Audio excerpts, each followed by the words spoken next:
Bonjour à tous. La princesse Élisabeth de Belgique a fait fureur parmi les plus hautes familles monarchiques d'Europe en arborant pour la première fois un nouveau diadème en diamant. Pour les connaisseurs de bijoux royaux, elle a posé un problème dont la solution est difficile à trouver. Le voile sur le mystère de l'origine de la nouvelle couronne de la duchesse de Brabant n'est que légèrement entrouvert.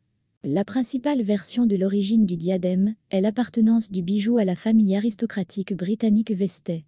Le diadème Vestey est un bijou délicat composé de diamants miniatures s'élevant au-dessus d'un lys héraldique et d'un ruban festonné s'élevant jusqu'au sommet central.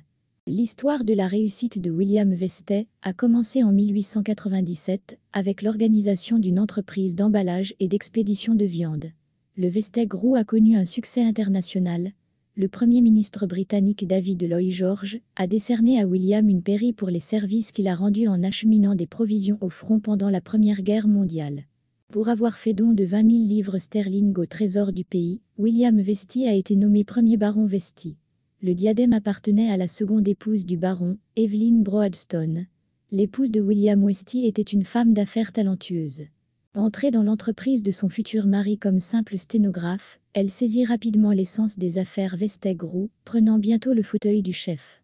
Après le décès de sa première femme, William Vestey a épousé Evelyn en 1924. Le couple s'installe en Angleterre.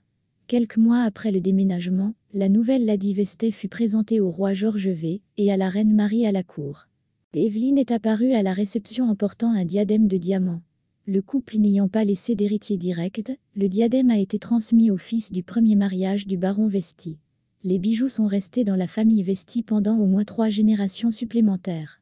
La fille du troisième baron Vestey, Saffron, a porté le diadème lors de son mariage en 1977. On ne sait pas ce qu'il est advenu de ce bijou. L'apparition de la princesse Élisabeth de Belgique, dans le diadème Vestey en 2022, a permis de faire la lumière sur le sort du bijou.